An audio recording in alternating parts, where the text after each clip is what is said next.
இன்றைக்கு உலகம் முழுவதும் ஹஜ் பெருநாளை சந்தோஷமாக மகிழ்ச்சியோடு கொண்டாடுவதற்கு முஸ்லிம்கள் தயாராகி அந்த நாளை எதிர்பார்த்து காத்து கொண்டிருக்கிறார்களே, அந்த ஹஜ் பெருநாளுடைய சரித்திரம் என்ன, அது வந்த வரலாறு என்ன, அதனுடைய வரலாற்று பாதை என்ன, எத்தனை பெரும் வழிகள், எத்தனை பெரும் தியாகங்கள், எத்தனை பெரும் போராட்டங்கள், எத்தனை பெரும் மன அழுத்தங்கள், எடுத்து படித்து பாருங்கள். திருமறை குர்ஆனில் தன்னுடைய விருப்பம் என்ற ஒன்றே கிடையாது. நான் என்ன விரும்புறேன் அது கிடையவே கிடையாது. அல்லாஹ் எதை விரும்புகிறானோ அதுதான் என்னுடைய விருப்பம், அதுதான் என்னுடைய நேசம், அதுதான் என்னுடைய லட்சியம் என்று வாழ்ந்தவர் இப்ராஹிம் நபி அவங்க. இது போர்ல எதிரிகளை நேருக்கு நேர் சந்திச்சு போரிட்டு குத்து வாங்கி சாகிறதை விட கஷ்டம். சேர்த்து வைத்த சொத்துக்களை அல்லாஹ்வுடைய பாதையிலே கொடுப்பதை விட கஷ்டம். ஒவ்வொரு நாளும் அல்லாஹ் அல்லாஹ் அல்லாஹ் என்று அல்லாஹ்வுக்காகவே வாழக்கூடிய மனநிலை இருக்கு பாருங்க. அந்த மனநிலையில வந்தவர் இப்ராஹிம் நபி அவர்கள். அல்லாஹ் ரப்பல் ஆலமீன் தன்னுடைய திருமறையிலே சொல்லி காட்டுகிறானே, இது கால லஹு ரப்புஹு அஸ்லீம் கால அஸ்லம்து லிரப்பில் ஆலமீன். கட்டுப்படு என்று இப்ராஹிமை பார்த்து நாம் சொன்னோம். அதற்கு இப்ராஹிம் என்ன சொன்னார் தெரியுமா? அகிலத்தாரின் இறைவனுக்கு நான் கட்டுப்பட்டு விட்டேன். அஸ்ஸலாமு அலைக்கும் வரஹ்மத்துல்லாஹி வபரகாத்துஹு. கண்ணியத்திற்குரியவர்களே, அல்லாஹ்வுடைய மிகப்பெரிய அருளினால் நாம் அனைவரும் துல்ஹஜ் மாதத்தை அடைந்திருக்கிறோம்.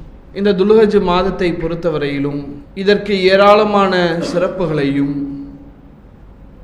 பல்வேறு விதமான மகத்துவங்களையும், இந்த மாதத்தில் இறைவனுடைய அருள் எத்தனை பெரும் விசாலமானது என்பதையும் எடுத்து சொல்லக்கூடிய ஏராளமான செய்திகளை நம்மால் பார்க்க முடிகிறது.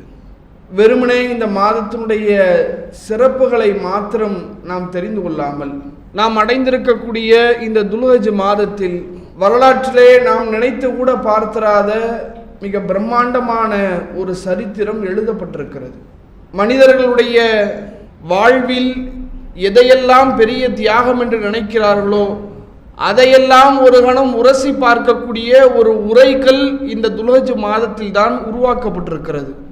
மனிதர்கள் பிற மனிதர்களோடு சண்டையிட்டு போரிட்டு அந்த போர்க்களத்திலே யார் வீரன், யார் வெற்றி வாகையை சூடியிருக்கிறார் என்று மனிதன் பிற மனிதனோடு சண்டையிட்டு வெற்றியை சுவைத்து கொண்டிருந்த காலகட்டத்தில் தன்னுடைய உள்ளத்தோடு தன்னுடைய உணர்வுகளோடு ஒரு மனிதர் போரிட்டு அதிலே வெற்றி வாகையை சூடி வரலாற்று நாயகராக திகழ்ந்த ஒரு மாதம் இந்த துல்ஹஜ் மாதம்.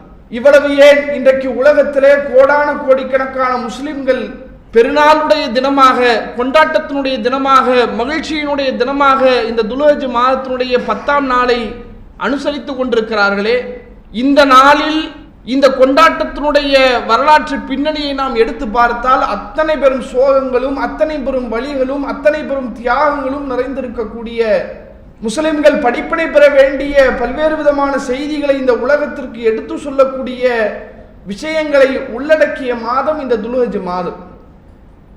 அப்ப இதையும் சேர்த்து நாம தெரிந்து கொள்வதுதான் இந்த துல்ஹஜ் மாதத்தினுடைய முழுமையான சிறப்பை நாம் புரிந்து கொள்வதற்கான சிறந்த வாய்ப்பாக இருக்கும். அல்லாஹ் ரப்பல் ஆலமீன் இந்த துல்ஹஜ் மாதத்திற்கு ஏராளமான சிறப்புகளை வழங்கியிருக்கிறான். இறைவன் இந்த துல்ஹஜ் மாதத்தை புனித மாதங்களில் ஒன்றாக இறைவன் ஏற்படுத்தி வைத்திருக்கிறான். அந்த மாதத்தில் போர் செய்யக்கூடாது என்று இறைவனால் தடுக்கப்பட்ட மாதம். அப்படிப்பட்ட மாதங்களில் இந்த துல்ஹஜ் மாதத்தை இறைவன் மிக முக்கியத்துவம் வாய்ந்த ஒரு இடத்திலே வைத்திருக்கிறார். அதே போல இந்த துல்ஹஜ் மாதத்தை அடையக்கூடிய நபர்கள் இந்த மாதத்தினுடைய சிறப்பை உணர வேண்டும் என்பதற்காக நபிகள் நாயகம் ஸல்லல்லாஹு அலைஹி வஸல்லம் அவர்கள் ஏராளமான செய்திகளை நமக்கு எடுத்து சொல்கிறார்கள். ஒரு சந்தர்ப்பத்திலே அல்லாஹ்வின் தூதர் அவர்கள் சொன்னார்கள், மாமின் ஐயாமின் அல் அமலு சாலிஹு ஃபீஹா அஹப்பு இலல்லாஹி மின் ஆதியில் ஐயாமில் அஷர். இந்த துல்ஹஜ் மாதத்தினுடைய ஆரம்ப 10 நாட்களில் நீங்கள் செய்யக்கூடிய அமல்கள் என்பது அதைவிட இறைவனுக்கு விருப்பத்திற்குரிய வேறு எந்த அமல்களும் கிடையாது என்று நபிகளார் சொல்கிறார்கள். எப்படி ரமலானுடைய மாதத்தினுடைய கடைசி 10 நாட்கள் மிக முக்கியத்துவம் வாய்ந்ததாக ஏராளமான நன்மைகளை நாம் செய்வதற்கு நம்மை தூண்டக்கூடியதாக இருக்கிறதோ, அதுபோல இந்த துல்ஹஜ் மாதத்தினுடைய ஆரம்ப 10 நாட்கள் நீங்கள் அதிகமான அமல்களை செய்து விடுங்கள். ஏன், அந்த அமல்கள் அல்லாஹ்விடத்திலே மிக விருப்பத்திற்குரியது, அதற்கு இறைவன் ஏராளமான கூலிகளை வழங்குகிறான் என்று நபிகளார் சொல்கிறார்கள். உடனே சஹாபாக்கள் கேட்கிறார்கள், வல ஜிஹாது யா ரசூலல்லாஹ், அல்லாஹ்வின் தூதரை ஜிஹாதை விடவுமா, எந்த அமலும் அதற்கு இணையாக ஈடாக வராது என்று நீங்க சொல்றீங்களே, அல்லாஹ்வுடைய பாதையில ஒருத்தன் உயிரை கொடுக்கறானே அது கூட ஈடாக வராதா என்று கேட்கிறாங்க. அப்ப அல்லாஹ்வுடைய தூதர் அவங்க சொல்றாங்க, அல்லாஹ்வுடைய பாதையிலே தன்னுடைய செல்வத்தையும் பொருளாதாரத்தையும் இழப்பதற்காக ஒருவன் களத்திற்கு சென்று அங்க ஜெயிச்சுட்டு வந்தா கூட அந்த நன்மை நீங்க அடைஞ்சிட முடியாது, அந்த அளவுக்கு சிறப்பு நீங்க அடைஞ்சிட முடியாது. ஒருவேளை அந்த களத்திலே அவன் கொல்லப்பட்டு விட்டால் அவன் வேண்டுமானால் இந்த சிறப்பை தாண்டி வரலாமே ஒழிய, போர்க்களத்திற்கு சென்று நீங்கள் உயிரோடு வந்தால் கூட இந்த ஒரு சிறப்பை உங்களால் தொட்டுவிடவே முடியாது என்று இந்த துல்ஹஜ் மாதத்தினுடைய ஆரம்ப 10 நாட்கள் இத்தனை பெரும் சிறப்பிற்குரியது என்று நபிகளார் சொல்கிறார்கள். அந்த துல்ஹஜ் மாதத்தினுடைய 9ஆம் நாள் அரஃபா நாள் உலக முஸ்லிம்கள் தங்களுடைய உள்ளத்திலே ஆழமாக உறுதியாக பதிய வைக்க வேண்டிய மிக அற்புதமான செய்தியை அல்லாஹ்வுடைய தூதர் அவர்கள் சொல்கிறார்கள். இந்த அரஃபாவுடைய தினத்தில்தான் அல்லாஹ் ரப்புல் ஆலமீன் நரகவாதிகளில் இருந்து அதிகமான நபர்களை விடுதலையாக்கி கொண்டிருக்கிறான்.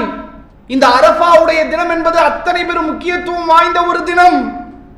இந்த நாளில் நரகத்திலே இருக்கக்கூடியவர்களில் அதிகமான நபர்களை இறைவன் விடுதலையாக்கி கொண்டிருக்கிறான். கவனமாக இருங்கள், அதிகமான அமல்களை செய்யுங்கள், நரகத்திலிருந்து உங்களை காப்பாற்றிக் கொள்ளுங்கள் என்று அல்லாஹ்வுடைய தூதர் அவர்கள் இந்த அரஃபாவுடைய நாள் 9ஆம் நாளுக்கு கிடைக்கக்கூடிய சிறப்பை பேசுகிறார்கள்.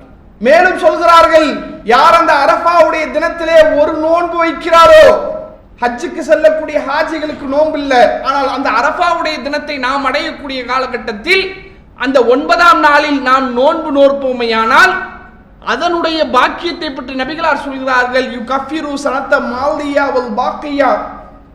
அந்த ஒரு நாள் அவர் வைக்கக்கூடிய நோன்பு அவருடைய கடந்த ஓராண்டு கால பாவத்தையும் எதிர்வரக்கூடிய ஓராண்டு கால பாவத்தையும் இறைவன் மன்னிப்பதற்கான வாய்ப்பை அந்த ஒரு நோன்பில் இறைவன் வழங்குகிறான். விட்டுறாத, ஒரு நோன்பு தான், அதுக்கு கூலி எப்படி?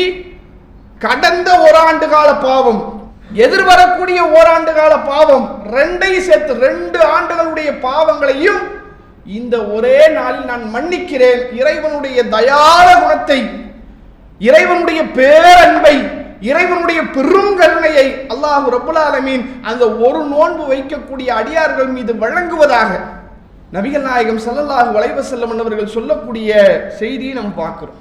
இப்படி இந்த துல்ஹஜ் மாதத்திலே நீங்கள் செய்யக்கூடிய அமல்களுக்கு இத்தனை பெரும் கூலி கிடைப்பதாக சொல்லப்படுகிறது. ஒருவர் இந்த துல்ஹஜ் மாதத்தை கவனத்திலே கொண்டு ஹஜ் செய்வாரையானால், ஹஜ் என்கிற பெரும் வணக்கம் ஒவ்வொரு முஸ்லிம்களுடைய உள்ளத்திலே ஆழமாக பதிக்கப்பட்ட விஷயம். எப்படியாவது காபாவை நாம் கண்டுவிட மாட்டோமா, வாய்ப்பு நம்முடைய வாழ்க்கையிலே ஒரு நாளாவது கிடைத்து விடாதா என்று உலகத்திலே உள்ள கோடான கோடிக்கணக்கான முஸ்லிம்கள் ஏங்கி தவிக்கிறார்களே, அப்படிப்பட்ட அந்த ஆலயத்திலே இறைவனால் விதிக்கப்பட்ட ஹஜ் என்கிற கடமையை இந்த துல்ஹஜ் மாதத்திலே ஒருவர் நிறைவேற்றுவாரையானால் அதை பற்றி நபிகள் நாயகம் ஸல்லல்லாஹு அலைஹி வஸல்லம் அவர்கள் சொன்னார்கள், வல் ஹஜ்ஜு மப்ரூர், ஏற்றுக்கொள்ளப்பட்ட ஹஜ்ஜிற்கு லைஸலஹு ஜஸாஉன் இல்லல் ஜன்னா, சுவனத்தை தவிர வேறு எந்த விதமான கூலியும் அவருக்கு கிடையாது. இவர் செய்த ஹஜ், அந்த ஹஜ்ஜிலே முகஸ்துதி இல்லை, அதிலே விளம்பரம் இல்லை, அதிலே பெருமை இல்லை, அதிலே கர்வம் இல்லை, அதிலே ஆணவம் இல்லை, முழுக்க முழுக்க இறைவனுக்காக, இறைவனை வணங்குவதற்காக, இறை அச்சத்திற்காக, இறை நேசத்திற்காக அந்த ஹஜ் அமையுமானால் அவருக்கு சொர்க்கத்தை தவிர வேறு எந்த கூலியும் தருவதற்கு இறைவன் விரும்பவில்லை. ஒற்றை வணக்கம் உன்னுடைய வாழ்க்கையினுடைய ஒட்டுமொத்த நோக்கத்தை நிறைவேற்றக்கூடிய மாபெரும் வணக்கத்தை அல்லாஹ் ரப்புல் ஆலமீன் இந்த துல்ஹஜ் மாதத்தில் நமக்கு தந்திருக்கிறார். அதுபோல குர்பானி என்கிற வணக்கம், இப்படி இந்த துல்ஹஜ் மாதத்தை நாம் எடுத்து பார்ப்போமையானால் அதில் வழங்கப்பட்டிருக்கக்கூடிய சிறப்புகள், அதிலே சொல்லப்பட்டிருக்கக்கூடிய நன்மைகள், அதிலே எத்தனை பெரும் இறைவனுடைய அருளை நாம் தேடுவதற்கு ஆர்வமாக முன்னேற்போடு இருக்க வேண்டும் என்று நம்மையும் நம்முடைய உள்ளத்தையும் தயார்படுத்தக்கூடிய வகையிலே ஏராளமான சிறப்புகள் இந்த துல்ஹஜ் மாதத்தை பற்றி சொல்லப்படுகிறது. ஆனால் வெறுமனே இந்த நேரத்தில் துல்ஹஜ் மாதத்தினுடைய சிறப்புகளை மாத்திரம் சொல்லிவிட்டு செல்வதனால் எந்த விதமான நன்மையை நம்மால் முழுமையாக உணர முடியாது சகோதரர்களே. இத்தனை பெரும் சிறப்புகளை இந்த மாதத்திற்கு இறைவன் தந்திருக்கிறான் என்றால் ஏன் தந்தான்? இந்த மாதத்திலே இத்தனை பெரும் அருள்களை இறைவன் வழங்குகிறான் என்றால் ஏன் வழங்குகிறான்? இந்த மாதத்தில் செய்யக்கூடிய வணக்கத்திற்கு சொர்க்கத்தை தான் நான் கூலியாக தருவேன் என்றால் ஏன் அந்த பாக்கியம்? மற்ற மாதங்களுக்கு இல்லாத ரமலானுடைய மாதத்தை பற்றி பேசும்போது ரமலானுடைய மாதத்திலே இறைவன் ஏராளமான சிறப்புகளை வழங்கியிருக்கிறான், ஏராளமான நன்மைகளை வழங்கியிருக்கிறான், ஏராளமான மகத்துவத்தை வழங்கியிருக்கிறான். காரணம், அந்த ரமலானுடைய மாதத்தில் தான் திருமறை குர்ஆன் இறக்கி அருளப்பட்டது. ரமலானுடைய மாதத்தில் குர்ஆன் இறக்கி அருளப்பட்டதினால் ஒட்டுமொத்த ரமலானுடைய மாதத்தையே அல்லாஹ் கண்ணியப்படுத்துகிறான். மேலும் எந்த இரவில் திருமறை குர்ஆன் இறக்கி அருளப்பட்டதோ அந்த இரவை லைலத்துல் கத்ருடைய இரவாக இறைவன் அறிவிப்பு செய்கிறான். நீங்கள் நினைத்து கூட பார்த்திராத, கற்பனை செய்திராத நன்மைகளை அந்த இரவிலே தருவதாக இறைவன் வாக்களிக்கிறான். இப்படி ரமலான் மாதத்தினுடைய சிறப்புகளின் ஊற்றுக்கண்ணாக அச்சாணியாக திருமறை குர்ஆன் இருக்கிறதே. அப்படி என்றால் இந்த துல்ஹஜ் மாதம் இத்தனை பெரிய சிறப்புகளையும் பாக்கியத்தையும் பெற்றிருக்கிறது என்றால் இதனுடைய மையம் யார், இதனுடைய அச்சாணி யார், இதனுடைய துவக்கம் யார், இதனுடைய வேர் யார்? இப்ராஹிம் அலைஹிஸ்ஸலாத்து வஸ்ஸலாம் அவர். இப்ராஹிம் என்பது ஒரு தனித்த வார்த்தை அல்ல, ஒரு பெயர் அல்ல, அது பிரம்மாண்டமான சரித்திரம். படிக்க படிக்க படிக்க என்ன மாதிரியான ஒரு வாழ்க்கை என்று ஆச்சரியத்தினுடைய உச்சிக்கே நாம் போகக்கூடிய அத்தனை பெரும் ஒரு வரலாற்று நாயகர் இப்ராஹிம் நபி அவர்கள். இலகுவாக சாதாரணமாக நம்மானவரை கடந்து செல்லவே முடியாது. பொதுவாக வரலாறுகளிலே தியாகம் என்ற பெயரில், அர்ப்பணம் என்ற பெயரில் நாம் எதையெல்லாம் கேள்விப்பட்டு வைத்திருக்கிறோம், எப்படி புரிந்து வைத்திருக்கிறோம். தியாகம்னா எதையாவது கொடுக்கணும் விளங்கி வச்சிருக்கிறோம்ல. தியாகம் செய்யுங்க, அல்லாஹ்வுடைய பாதையில அர்ப்பணிப்பு செய்யுங்க என்று சொன்னாலே நம்முடைய உள்ளத்தில் பதிவு செய்யப்பட்ட ஒரு செய்தி என்ன? எதையாவது நம்ம கொடுக்கணும், எதையாவது நம்ம இழக்கணும். நபித்தோழருடைய தியாகங்களை படிக்கும் போதெல்லாம் அதுதான் நமக்கு புரியுது. அல்லாஹ்வுடைய பாதையிலே போர்க்களத்திலே சென்று உயிரை கொடுத்தார்கள், தாங்கள் சேர்த்து வைத்த சொத்துக்களை கொடுத்தார்கள், தாங்கள் வாழ்ந்த இடங்களை தியாகம் செய்தார்கள். ஊரை விட்டு போகணுமா, போவதற்கு தயாராக வந்தார்கள். இதுதானே பெரிய தியாகம் என்று நாம் புரிந்து வைத்திருக்கிறோம். இதையெல்லாம் ஒரு கணம் வச்சுக்கிட்டு இப்ராஹிம் நபியுடைய வாழ்க்கையை இந்த பட்டியலோடு, இந்த அளவுகளோடு நீங்கள் உரசி பாருங்கள். இப்ராஹிம் நபி தான் சேர்த்து வைத்த சொத்துக்களையே கொடுத்தார் என்று நீங்க வரலாற்றில் பார்க்க முடியாது. சம்பாதிச்ச சொத்துக்களை அப்படியே கொண்டு வந்து கொடுத்தார் என்று வரலாற்றில் நீங்க பார்க்க முடியாது, படிக்க முடியாது. இப்ராஹிம் நபி அவர்கள் யுத்த களத்திலே எதிரிகளோடு போரிட்டு தன்னுடைய உயிரையே கொடுத்தார். வரலாற்றில் நீங்கள் பார்க்க முடியாது, படிக்க முடியாது. உயிரை கொடுக்கவில்லை, சொத்தை கொடுக்கவில்லை. அப்படி என்றால் இப்ராஹிம் நபி என்னதான் தியாகம் செய்தார்? ஏன் இறைவன் இவ்வளவு உச்சகட்ட உயர்ந்த இடத்திலே கொண்டு வந்து இப்ராஹிம் நபியை அமர வைக்கிறான்? இந்த துல்ஹஜ் மாதத்திற்கு இத்தனை பெரிய சிறப்புகளை இறைவன் ஏன் சொல்கிறான்? இதையும் இப்ராஹிம் நபியினுடைய வாழ்வையும் இறைவன் ஏன் முடித்து போடுகிறார்? அந்த இடத்துல என்ன விஷயம் இருக்குது? இப்ராஹிம் நபியினுடைய வாழ்க்கை நமக்கு சொல்லக்கூடிய மிகப்பெரிய ஒரு பாடம் என்ன தெரியுமா? அவர் தன்னுடைய வாழ்க்கையிலே செய்த தியாகங்களுடைய அடிப்படை எது தெரியுமா? இப்ராஹிம் நபி அவர்கள் செய்த தியாகம் என்பது தன்னுடைய உள்ளத்தால் தியாகம் செய்தார், தன்னுடைய உணர்வால் தியாகம் செய்தார்கள். தன்னுடைய விருப்பம் என்ற ஒன்றே கிடையாது. நான் என்ன விரும்புறேன் அது கிடையவே கிடையாது. அல்லாஹ் எதை விரும்புகிறானோ அதுதான் என்னுடைய விருப்பம், அதுதான் என்னுடைய நேசம், அதுதான் என்னுடைய லட்சியம் என்று வாழ்ந்தவர் இப்ராஹிம் நபி அவங்க. இது போர்ல எதிரிகளை நேருக்கு நேர் சந்திச்சு போரிட்டு குத்து வாங்கி சாகிறதை விட கஷ்டம். சேர்த்து வைத்த சொத்துக்களை அல்லாஹ்வுடைய பாதையிலே கொடுப்பதை விட கஷ்டம். அல்லாஹ்வுக்காக வாழ்வது என்பது ஒவ்வொரு நாளும் அல்லாஹ் அல்லாஹ் அல்லாஹ் என்று அல்லாஹ்வுக்காகவே வாழக்கூடிய மனநிலை இருக்கு பாருங்க. அந்த மனநிலையில வந்தவர் இப்ராஹிம் நபி அவர்கள். அல்லாஹ் ரப்புல் ஆலமீன் தன்னுடைய திருமறையிலே சொல்லி காட்டுகிறானே, இது கால லஹு ரப்புஹு அஸ்லீம் கால அஸ்லம்து லிரப்பில் ஆலமீன். அதுதான் அல்லாஹ் சொல்றான். கட்டுப்படு என்று இப்ராஹிமை பார்த்து நாம் சொன்னோம். அதற்கு இப்ராஹிம் என்ன சொன்னார் தெரியுமா? அகிலத்தாரின் இறைவனுக்கு நான் கட்டுப்பட்டு விட்டேன். கேள்வி இல்லை, எதுக்கு கட்டுப்படணும், ஏன் கட்டுப்படணும், எப்படி கட்டுப்படணும், எத்தனை தடவை கட்டுப்படணும், எங்க கட்டுப்படணும், கட்டுப்படாட்டி என்ன கிடைக்கும், கட்டுப்பட்டா என்ன கிடைக்கும், கேள்வியே இல்லை. கட்டுப்படு, கட்டுப்பட்டு விட்டேன். இதுதான் இப்ராஹிம் நபியினுடைய வாழ்க்கை. நீ எப்படி கட்டுப்படுவாய்? நீ எதற்கெல்லாம் கட்டுப்படுவாய்? இறைவா நீ என்ன சொன்னாலும் கட்டுப்படுவேன். எப்படி? நீ என்ன சொன்னாலும் நான் கட்டுப்படுவேன். கட்டுப்பட்டாங்க.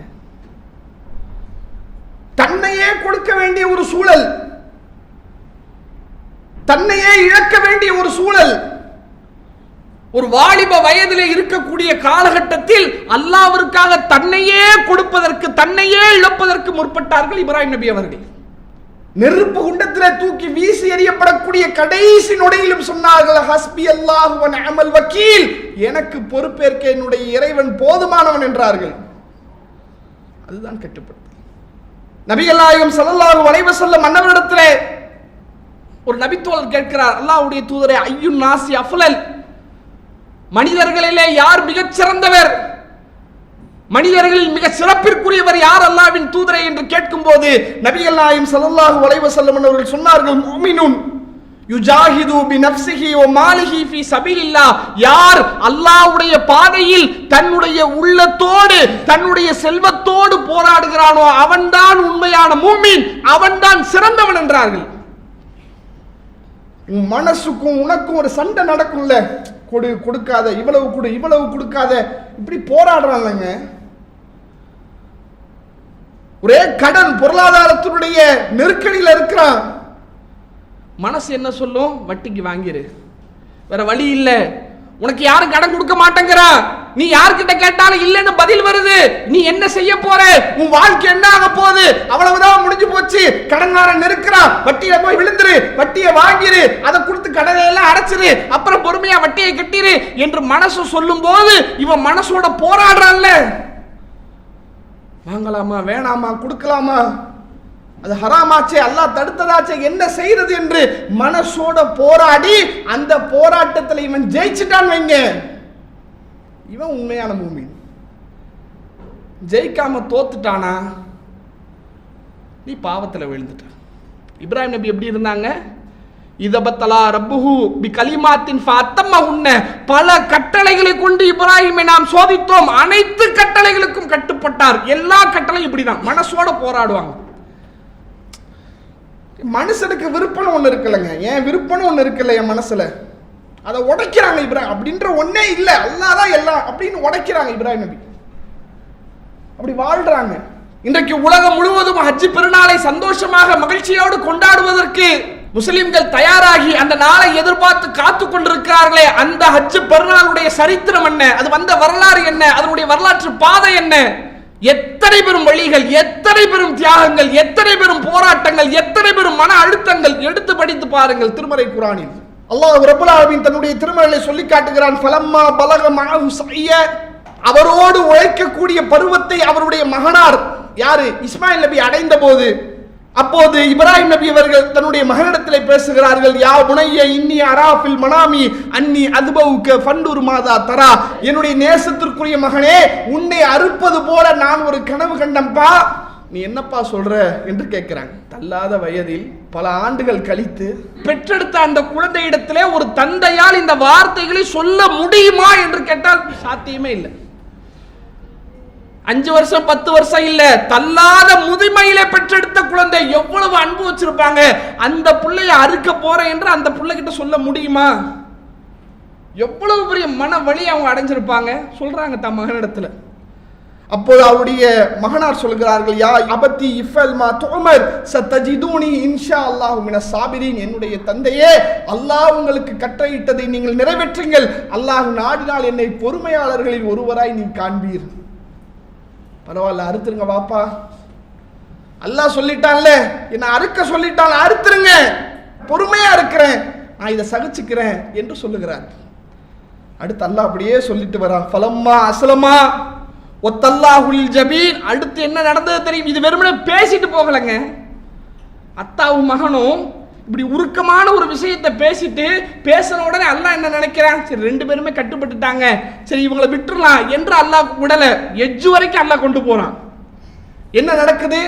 ஃபலம்மா அஸ்லமா வத்தல்லாஹுல் ஜபீன், அந்த இருவரும் இறைவனுக்கு கட்டுப்பட்டு அவரை அறுப்பதற்காக அவரை ஒரு பக்கம் சாய்க்கிறார்கள். சாச்சிட்டாங்க, படுத்துட்டாங்க இஸ்மாயில் நபி. அந்த நேரத்தில் வநாதைனாஹு ஐயா இப்ராஹிம், இப்ராஹிமே என்று நாம் அழைத்தோம். கது சத்தக்த ருயா, நீர் கண்ட கனவை மெய்ப்படுத்தி விட்டேரே. இன்னா கதாலிக நஜ்ஸில் முஹ்ஸினீன், இப்படித்தான் நன்மை செய்யக்கூடியவர்களுக்கு நாம் கூலி வழங்குவோம். இன்ன ஹாதா லஹுவல் பலாஉல் முபீன், நீர் செய்த இந்த காரியம் இதுதான் மிக பிரம்மாண்டமான சோதனை, இது மிக பிரம்மாண்டமான சிரமம், இது கடுமையான ஒரு காரியம். அந்த காரியத்தை நீர் செய்து விட்டீரே. இதெல்லாம் மனித உணர்வுகளால் உள்ளத்தால் செய்ய முடியாத ஒரு காரியத்தை நீங்க செஞ்சிட்டீங்க என்று அல்லாஹ் புகழ்கிறான். மகனை அறுக்கிறதுக்காக தள்ளி கத்திய ஓங்கி வெட்ட போயிட்டாரு. அல்லாஹ் அழைக்கிறான், இப்ராஹிமே போதும், வேணாம், உங்களுடைய மகனை நீங்கள் அறுக்க வேண்டாம். அதற்கு பகரமாக ஒரு பிரம்மாண்டமான பலி பிராணியை நாம் தந்தோம். இவரை பற்றிய புகழை இவருக்கு பின்வரக்கூடிய மக்களுக்கெல்லாம் சென்று சேரக்கூடிய வகையிலே இவருடைய புகழை நாம் மேலோக்கினோம். இவர் செய்த இந்த தியாகம், உள்ளத்தோடு இவர் போரிட்ட இந்த போராட்டம் மிகப்பெரிய ஒரு போராட்டம். அந்த போராட்டத்தை உலக மக்களுக்கு இறைவன் உணர்த்துவதற்காகத்தான் இந்த ஹஜ் பெருநாளை இறைவன் தந்து அதன் மூலம் இந்த உலக மக்களுக்கு இறைவன் பாடம் நடத்துகிறான். இந்த பாடத்தையும் இந்த படிப்பினையும் உணர்ந்து இந்த துல்ஹஜ் மாதத்தினுடைய சிறப்புகளை சரியான முறையிலே அடையக்கூடிய மக்களாக நாம் இருக்க எல்லாம் வல்ல இறைவன் அருள் செய்ய வேண்டும் என்று சொல்லி முதல் உரை நிறைவு செய்யும். அல்லாஹு அக்பர், அல்லாஹு அக்பர்.